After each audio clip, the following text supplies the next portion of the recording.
नवरात्रि का भी चौथा दिन और कथा का भी चतुर्थ दिन है।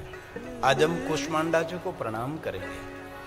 पहले दिन हमने ब्रह्मचारिणी शैलपुत्री और ब्रह्मचारिणी और चंद्र घंटा को प्रणाम किया। आज हम माता कुष्मांडा को प्रणाम करेंगे। सभी भक्तों का मंगल और कल्याण करने वाली माता भवानी माता पार्वती अलग अलग जिनके रूपों का वर्णन किया है। चूंकि चैत्री नवरात्रि चल रही थी, थोड़ी मिनटों के लिए माता जगदम्बा के बारे में और माता जगदम्बा की वंदना स्वरूप और मैं आपके समक्ष भगवान महादेव की सुंदर सुंदर कथा करूंगा। दुर्गति को दूर करने वाली ये माँ कुष्मांडा है, जिन्हें तपस्या करके अपने शरीर को कुश बना दिया। निर्धनता दरिद्रता को हरण करने वाली माता कुष्मांडा है। कोई भी क्षेत्र में जय करने वाली माता कुष्मांडा है। धन धान्य और कामना मनोकामना पूर्ण करने में ये माता जगदम्बा कुष्मांडा है। हमारी देवियों का अलग अलग नाम है। शिव महापुराण अंतर्गत उमा संहिता में माता दुर्गा के लिए बहुत सुंदर बात कही। दुर्गम नाम के दैत्य का हरण किया और उसका वध किया। इसके लिए हम माता भवानी को दुर्गा कहते हैं। और बहुत सारे रूपों का उसका वर्णन भी शिव महापुराण अंतर्गत है। शिव महापुराण तो भगवान महादेव का पुराण है, लेकिन महादेव के पुराण में महादेव की तो महिमा है। कोई भी मनुष्य महादेव की उपासना करता रहे और महादेव की उपासना न करे तो उपासना अधूरी है। क्योंकि हमारी सनातन परंपरा शिव शक्ति की उपासना है। हमारे सभी क्षेत्र में देवी की महिमा को विशेष है। इसलिए आप कोई भी देवी देवताओं की उपासना करते हो, लेकिन इनमें दोनों की उपासना की प्रधानता होनी चाहिए। कहीं देवी उपासक है तो कोई देवताओं को नहीं मानते, देवताओं की पूजा नहीं करते हैं। अन्य कोई देवी देवताओं के उपासक है तो कोई देवियों की प्रधानता नहीं रहती। लेकिन सनातन परंपरा की गरिमाएं हैं, महादेव की उपासना करते हैं और साथ में महादेव की उपासना और शंकर की उपासना करते हैं। शंकरी की उपासना, महेश्वर के साथ महेश्वरी की, काल के साथ महाकाली के, सनातन के साथ सनातनी की। तो आज हम माता कुष्मांडा को प्रणाम करेंगे, जो दुर्गति का हरण करने वाली माता कुष्मांडा है। दुर्गति नाशिनी त्वमरी दारिद्र्यादि विनाशिनी। जीवन के निर्धनता को दूर करने वाली माता भवानी माता जगदम्बा है। ये माता पार्वती के अलग अलग रूपों का वर्णन किया है। इसलिए जीवन को सार्थक करने के लिए उपासना बहुत आवश्यक है। भजन, सेवा, दान, तप, अनुष्ठान, उपासना हमारे जीवन का एक अंग रहना चाहिए। सिर्फ पशु की तरह हमने भोजन किया, पशुओं की तरह हमने खाया, नींद आ गई, सो गए, इसको कोई जीवन नहीं कहते। जीवन में कुछ विशेषता होनी चाहिए, उसको जीवन कहा गया है। सभी लोग ऐसा दिव्य और श्रेष्ठ जीवन नहीं जीते। बहुत कम लोग हैं जो अपने जीवन को विशेष बनाते हैं, अपने जीवन को श्रेष्ठ बनाते हैं। इसीलिए जीवन की कुछ विशेषता समझनी चाहिए। हम कथा क्यों सुनते हैं? कथा सुनने मात्र से मेरे जीवन का कुछ परिवर्तन करें हम। कथा एक आध्यात्मिक मोटिवेशन हम सभी जानते हैं। ये 9 दिन का कोर्स है। क्यों? स्वभाव बदलने के लिए, वाणी और व्यवहार बदलने के लिए प्रयास करेंगे हम। दुनिया के सभी कोर्स पूरा करना ये सरल है, लेकिन स्वभाव बदलने का कोर्स करना वो बहुत कठिन है। क्योंकि व्यक्ति का स्वभाव नहीं बदलता, उसकी रहनी कहनी खाने पीने नहीं बदलते। इसलिए 9 दिन के लिए, कल भी मैंने कहा था, कथा सुनकर हम कुछ हमारे जीवन में परिवर्तन करेंगे। आप परिवर्तन करोगे तो कोई नया आवर्तन होगा और हमारा वर्तमान मंगलमय होगा। और कथा सुनकर हम ऐसे ही रहेंगे तो 9 दिन हमने बस भगवान का स्मरण तो किया, भगवान की कथा भी श्रवण की, लेकिन कथा में से कुछ उपलब्धि मिली ना मिली पता नहीं। कथा श्रवण करके आपके परिवार को, आपके आसपास रहने वाले और आपके घर में पता लगना चाहिए कि उनके जीवन में कुछ परिवर्तन दिखाई देता है। ये कथा की एक महिमा है। इसलिए हम चैत्री नवरात्रि में विशेष प्रकार से महादेव की उपासना कर रहे हैं। कथा एक साधना, कथा एक उपासना, कथा एक अनुष्ठान है, कथा एक भगवान की वंदना भी है। जीवन की वेदना को दूर भी करती है, भगवान की कथा है। इसलिए आइए भाव और आदर के साथ माता कुष्मांडा को प्रणाम करेंगे। दुर्गति नाशिनी त्वं दारिद्र्यादि विनाशिनी जय राम धनदां माता कुष्मांडे प्रणमाम्यहम् कुष्मांडे प्रणमाम्यहम् जगन्माता जगत्कर्त्री जगदाधार रूपिणी चराचरेश्वरी माता कुष्मांडे प्रणमाम्यहम् कुष्मांडे प्रणमाम्यहम्। माता कुष्मांडा को प्रणाम करते हैं। थोड़ी मिनटों के लिए आपके समक्ष माता दुर्गा की मैं कथा कहूं, इससे पहले हम पहले दिन से लेकर 9 दिन नव दुर्गा को प्रणाम करेंगे। हम सभी 12 ज्योतिर्लिंग का नित्य पाठ करते हैं। सौराष्ट्र सोमनाथम से लेकर और 12 गणेश भी करते हैं रोज।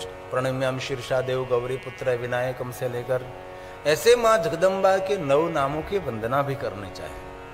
भगवान शंकर जी की वंदना हो गई 12 ज्योतिर्लिंग के रूप में, और भगवान गणेश जी की वंदना हो गई 12 स्वरूपों के नाम रूप में, और माता जगदम्बा के 9 स्वरूप हैं। इसमें प्रथम शैलपुत्री हैं, और बहुत सारे देवी उपासक उनका रोज पाठ करते हैं। और हम देवी उपासक नहीं, हम शिव उपासक है, तो भी माता देवी की उपासना बहुत आवश्यक है। इसलिए आप सबको भी कंठस्थ हैं, जिनको कंठस्थ है वो साथ में बोलने का प्रयास भी करेंगे। प्रथम शैलपुत्री से द्वितीयकम ब्रह्मचारिणीम। आइए साथ में और भाव से माता जगदम्बा की वंदना करेंगे। प्रथमं शैलपुत्रीश्च द्वितीयं ब्रह्मचारिणी तृतीयं चन्द्रघण्टेति कुष्माण्डेति चतुर्थकम् पंचमं स्कन्दमात्रेति षष्ठं कात्यायनीति च सप्तमं कालरात्रेति महागौरी च अष्टमम् नवमं सिद्धिदात्री च नवदुर्गा प्रकीर्तिता नवमं सिद्धिदात्री च नवदुर्गा प्रकीर्तिता नवदुर्गा प्रकीर्तिता। विशेष प्रकार से माँ दुर्गा हम आपको प्रणाम करते हैं, हम आपकी वंदना करते हैं। तो मैं कथा में कह रहा था कल, थोड़ा थोड़ा रोज श्लोक लेता हूं जो शिव महापुराण अंतर्गत है। रुद्र नाम का एक भयंकर असुर, उसका पुत्र महाबली जिनका नाम दुर्गम था, देवताओं को पराजित किया। ब्रह्मा का तप करके, ब्रह्मा की साधना करके ब्रह्मा के पास से वेद ले लिया। इसलिए वेद का प्रचार प्रसार नहीं हो रहा था।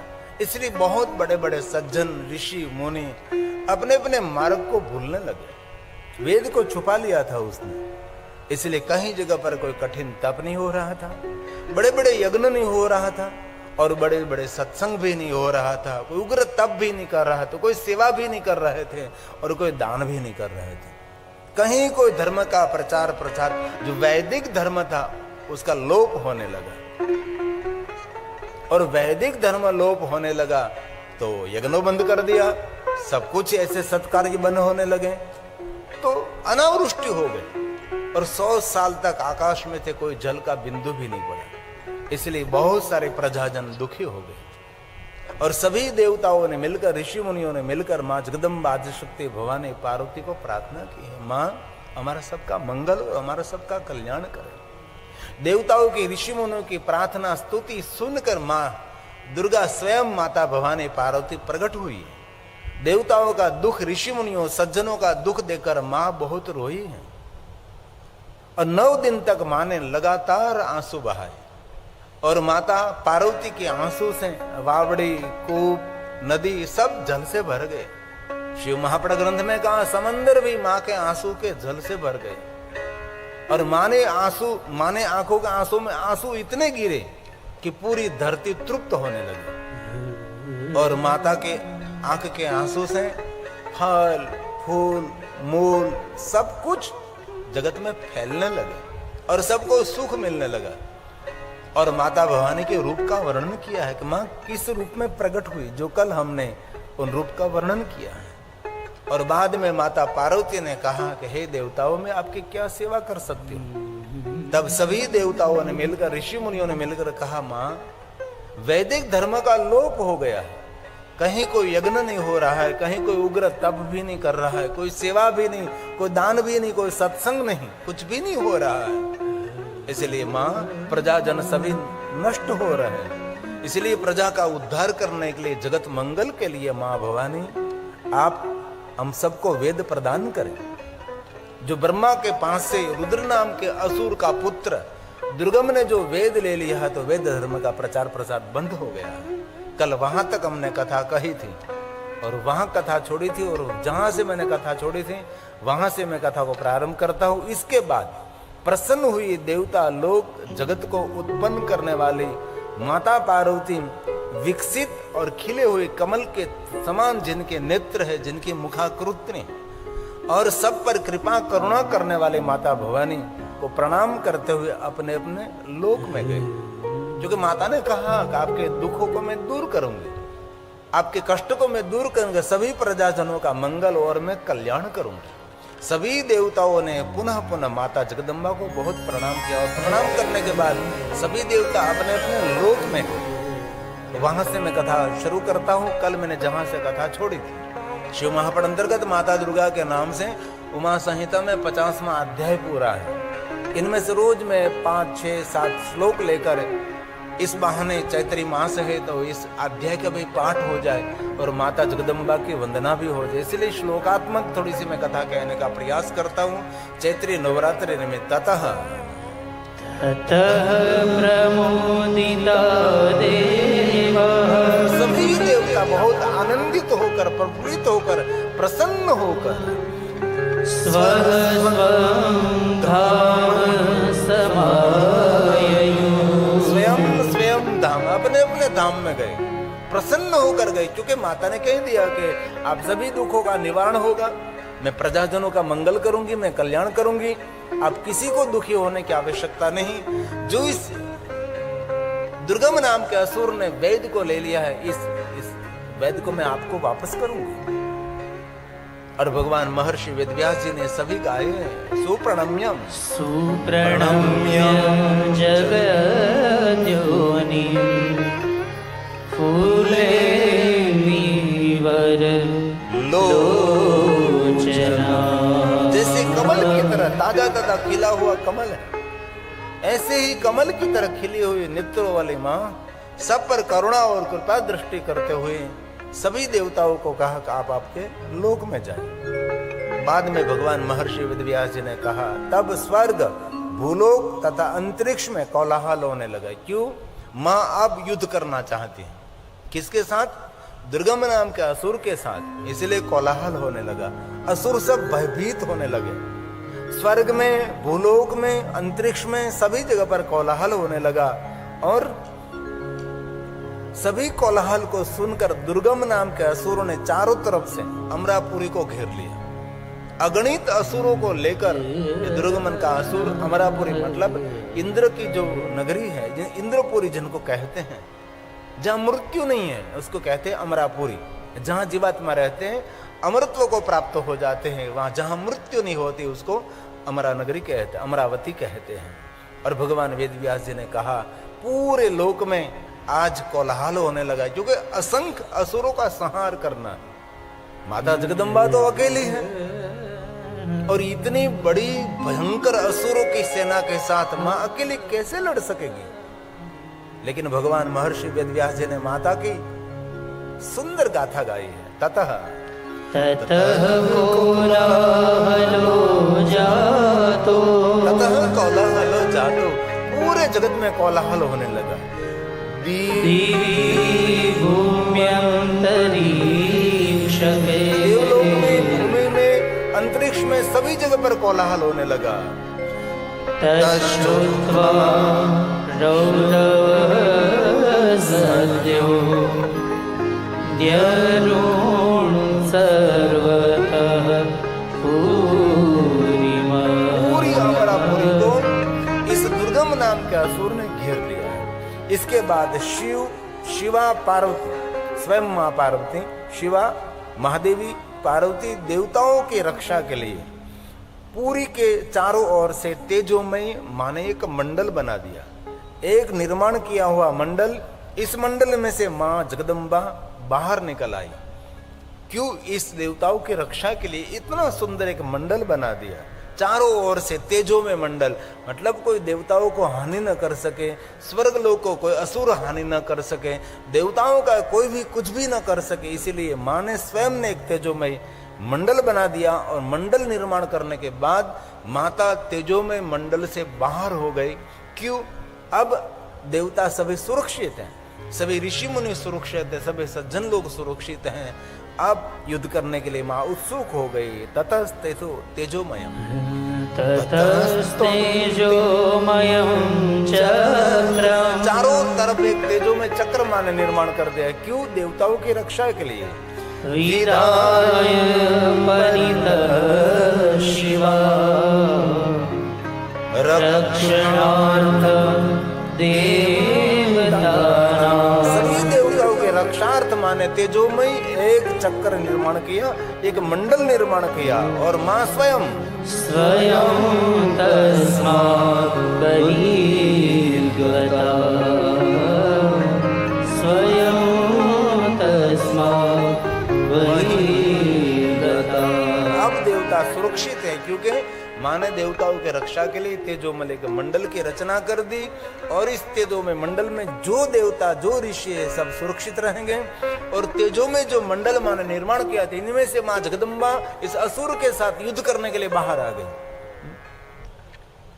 जैसे कोई मां अपने बच्चों की रक्षा के लिए अपने बच्चे को सुरक्षित स्थान पर छोड़ देती है, बाद में मां युद्ध करते हैं, वैसे ही मां जगदम्बा ने देवताओं की रक्षा की, क्योंकि देवता सभी माता जगदम्बा के पुत्र हैं। और देवताओं ने भी कहा मां जगदम्बा हम आपके प्रजाजन हैं, हमारी आप रक्षा करो। तब देवी और दैत्य ने दोनों ने बीच संग्राम हुआ। मां जगदम्बा ने दुर्गम नाम के असुर के साथ बड़ा संग्राम किया है। दोनों पक्षों में कवचों को काटने वाले तीक्ष्ण तीक्ष्ण बाणों की वर्षा होने लगी।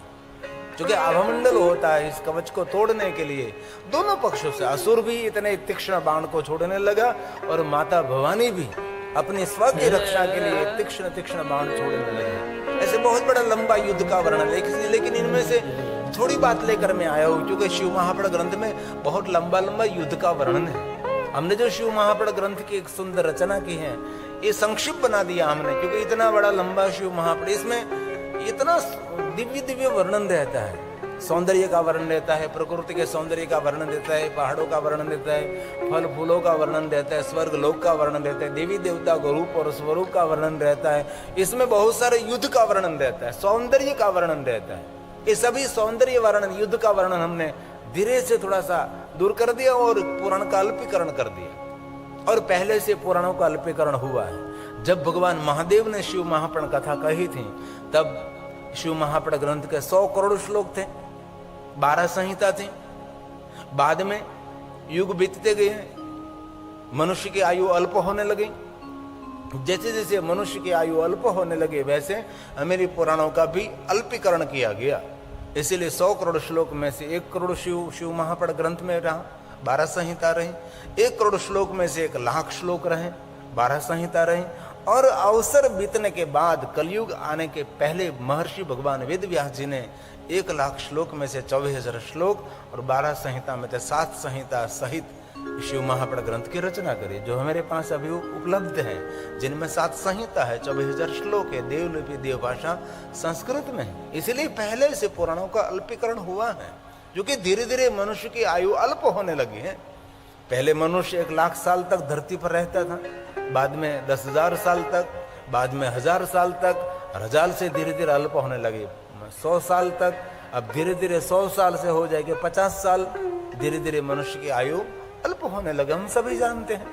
इसीलिए जैसे आयु कम होने लगी वैसे मेरे पुराणों का अल्पीकरण किया जाता है, इसलिए युद्ध का वर्णन है इनमें। ततः समद्भवद्युद्धं देव्या दैत्यस्य चोभयो, देवी और दैत्य के साथ युद्ध हुआ। ववृषु समरे बाणा नीरान्तं कंकटच्छिदं। ऐसे बाणों की वर्षा होने लगी, ऐसे बाणों की वर्षा होने लगी, एक दूसरे को कवच को तोड़ने लगे, एक दूसरे के कवच को भेदने लगे, ऐसे तीक्ष्ण बाणों की वर्षा होने लगी। और बाद में माता भवानी ने अपनी स्व की रक्षा के लिए, क्योंकि अकेली थी माता, सामने तो इतने असुर थे, जने समंदर जैसे असुर। और हमारा देश जब विधर्मियों के हाथ में, तब ऐसा हुआ था ना, समंदर पार करके इतना बड़ा लश्कर लेकर आते थे कि राजा और राजा के लश्कर थक जाते थे, लड़कर थक जाते थे। और हमारी एक दुर्बुद्धि ये रही हम सब लोगों की, जिन राजा पर आक्रमण होता था और दूसरे आसपास रहने वाला राजा उसके सैन्य लेकर नहीं पहुंचता था, उन पर तो आक्रमण हो रहा है, हमारे को क्या। इसलिए एक एक राजा पराजित हो गए और हम लोग 700 साल तक मुगल साम्राज्य के इस पंजे में जकड़ गए और बहुत सारा खंडन हुआ, बहुत सारा मंदिर तोड़ा गया, हिंदू धर्म का बहुत सारा नुकसान कर दिया। 700 साल मतलब कोई कम नहीं है। 10